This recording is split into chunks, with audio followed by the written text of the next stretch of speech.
नमस्कार दोस्तों। आखिर एक बार राम बोलने पर क्या होता है?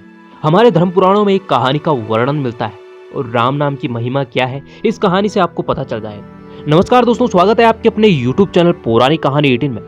दोस्तों, कर्मचंद्र और धर्मचंद्र नाम के दो भाई थे। धर्मचंद्र बहुत ही धर्मात्मा थे, लेकिन जो कर्मचंद्र थे वह हमेशा दारू पीते थे और वह मदिरा के नशे में चूर रहते थे और वह बड़ा पापाचार करते थे।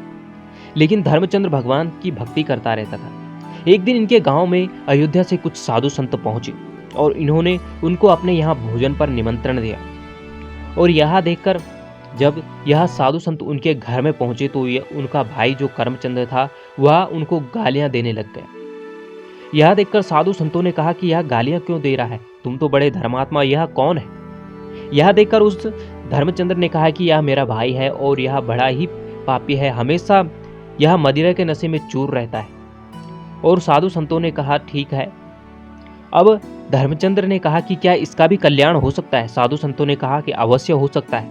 उनमें से एक हट्टे खट्टे साधु थे और वह शरीर से बड़े बलवान दिखने में थे। वह गए और उन्होंने कर्मचंद्र को कहा कि राम बोलो।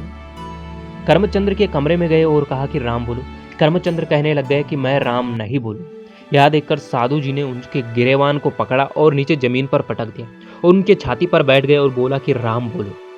लेकिन यह कर्मचंद्र नहीं बोला। बार बार बोलने की वजह से एक बार कर्मचंद्र ने कहा कि भाड़ में जाए तुम्हारा राम। यह देखकर साधु जी ने कहा कि तुमने राम बोल ही दिया ना, कि अब इस राम नाम को बेचना मत। यह देखकर साधु जी उसके कमरे से बाहर आए और उन्होंने भोज किया और वह वापस चले गए। थोड़ी देर बाद जब कर्मचंद्र अपने कमरे से बाहर आए, उनको एक ठोकर लगी, उनके सर में चोट आ गई और उनकी मृत्यु हो गई। जब उनकी मृत्यु हो गई तो वह यमलोक पहुंच गए यमदूतों के द्वारा। यमदूतों ने यमराज के सामने उन्हें रखा तो चित्रगुप्त ने जब उनकी कुंडली देखी तो कहा कि इसने सारे जीवन भर पाप किया है महाराज, लेकिन एक बार राम कहा है। यह देखकर यमराज जी ने कहा कि एक बार राम बोलने की कीमत क्या लोगे? यह देखकर कर्मचंद्र जो थे उन्होंने कहा कि इसकी जो कीमत है, क्या है इसकी कीमत एक बार राम बोलने की? यह देखकर यमराज ने कहा मुझे तो नहीं पता। तो कर्मचंद्र ने कहा कि मुझे कीमत बता दीजिए। यह देखकर यमराज जी ने वो को बुलाया, इंद्रदेव को। इंद्रदेव भी आए, उन्होंने कहा मुझे भी इसकी कीमत नहीं है पता कि एक बार भगवान का नाम लेने की क्या कीमत है। यह देखकर अब इस कर्मचंद्र ने देखा कि मेरा पलड़ा भारी है, कहा कि मुझे कुछ बैठने के लिए दो। यह देखकर यमराज ने कहा कि नहीं नहीं, अब हमें ब्रह्मलोक जाना होगा। यह देखकर कर्मचंद्र ने कहा ठीक है, मैं पैदल तो नहीं जाऊंगा, मुझे वाहन चाहिए।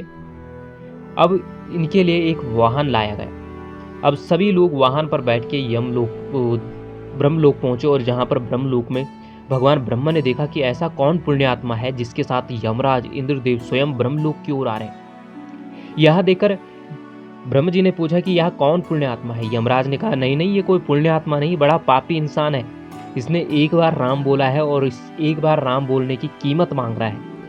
यह देखकर ब्रह्म जी ने कहा मुझे भी तो नहीं पता एक बार राम बोलने की क्या कीमत है। यह देखकर ब्रह्म जी ने कहा इसकी कीमत भगवान शंकर बता सकते हैं, वह हमेशा भगवान राम का नाम जपते रहते हैं। अब यह सभी शिव धाम की ओर निकल पड़े। जब यह कैलाश पर्वत में पहुंचे तो इन्होंने भगवान शिव से पूछा कि एक बार राम बोलने की कीमत क्या है।